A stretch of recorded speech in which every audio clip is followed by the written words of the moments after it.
the country. Well, when King found out about this, what do you think he did? He planned another march from Selma to the state capital of Montgomery, 54 miles away. But that march was barred by what?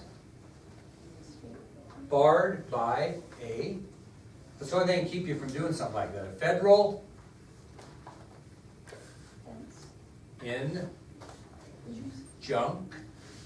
federal injunction. So King immediately planned another march from Selma to Montgomery after this event, which was barred by a federal injunction. Now, what's the federal injunction stating? Anybody want to guess? First of all, who's going to enforce such a thing? A federal judge. And what he has to do is he has to make a ruling on whether they had the right to proceed or not. So, who got the federal injunction against the march, do you think? The Sheriff's Department. And so, could they march legally? No. Do you think they thought they would anyway? Yeah. Who pleaded with Dr. King to obey the order because he didn't want to see any more bloodshed? Johnson? President Johnson. So President Johnson pleaded with Dr. King to obey this federal injunction until a ruling could be made, not to do anything hasty because he knew it would result in immediate bloodshed. Now what happens if King agrees to that? Yeah, he looks kind of like what? Looks kind of soft, doesn't he? So he pulls the old Anatoly Dobrynin Robert Kennedy move, and he meets privately with President Johnson and agrees to cut the march short. Does he tell his supporters? No.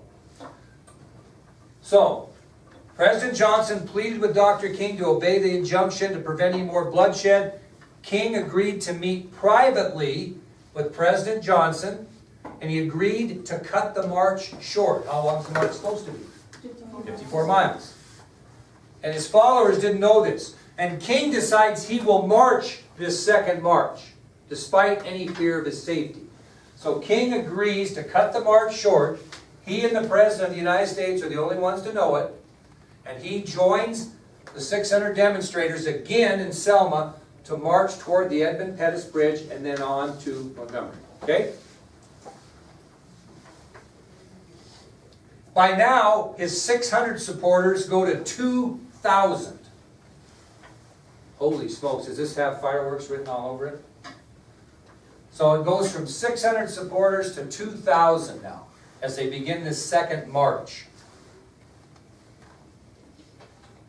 And you know what day they did that? 50 years ago, 51 years ago, 50 years ago, yesterday. What's today?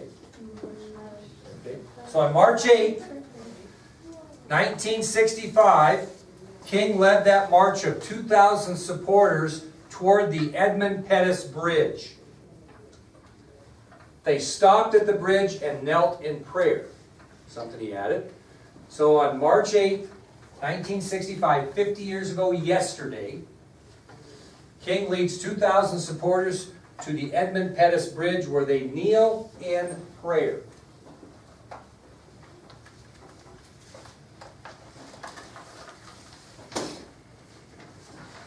Then what do they do after they get done praying?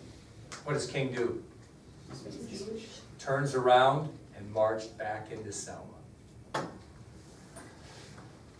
the surprise of his supporters. What did they do? Turn around and follow him. So he did cut his march short. How short? Very short. Okay? But he was making a point. You think he got more publicity out of doing that than he did marching 54 miles to the state capitol? Does that mean they're done? They're still waiting for what? The ruling on the injunction. Well, on March 15th, 1965, Johnson delivered a special address to Congress. On March 15th, 1965, President Johnson delivered a special address to Congress. What do you think it was all about? A black man's right, or black person's right to vote.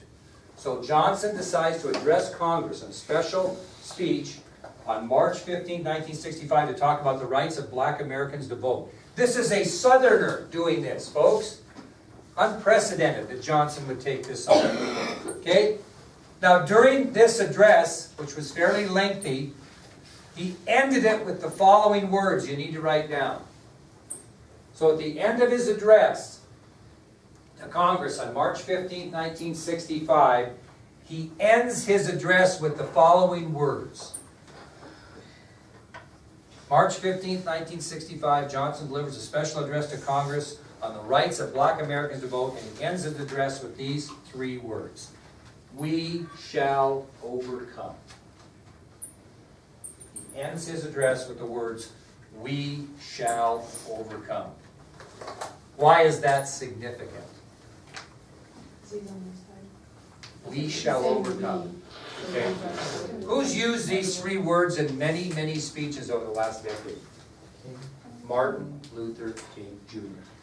Johnson purposely uses King's words to end his speech, showing the civil rights movement that he has their back, so to speak. Now, according to one of King's major advisors at C.T. Vivian, which is on your ID sheet, he said that as Dr. King listened to the president's speech and hearing the words, we shall overcome, King began to have tears go down his, didn't say a word, and tears went down his cheeks. So according to King advisor C.T. Vivian, after listening to Johnson's speech and hearing those words, we shall overcome, Dr. King remained silent and tears formed down his cheeks.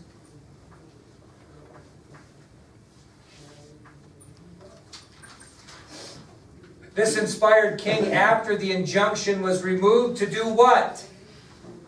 March from Selma to Montgomery. You think people were just like, I don't know if I'm going to go this time? Not at all. We'll tell you about it. So, President Johnson called units of the Alabama National Guard. He called in federal marshals, and he called in the FBI into Alabama to assist and provide federal protection for King and his followers to make that march from Selma to Montgomery, to the state capitol, steps of the Capitol. And in answering Delancey's question, it went from 600 to 2,000. This one would show 3,000 marchers. 3,000. So after his speech and after the injunction was lifted, President Johnson called in units of the Alabama National Guard, federal marshals, and the FBI into federal service into Alabama. And on March 21st, 1965, the Great March from Selma to Montgomery began. Again, with 3,000 marchers strong. March 21st, 1965, the Great March from Selma to Montgomery began again.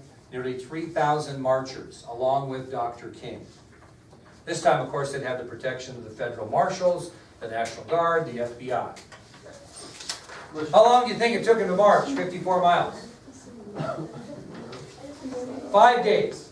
So after 5 days of marching, they arrived at the steps of the state capitol. Guess how many people were there waiting for them to support them?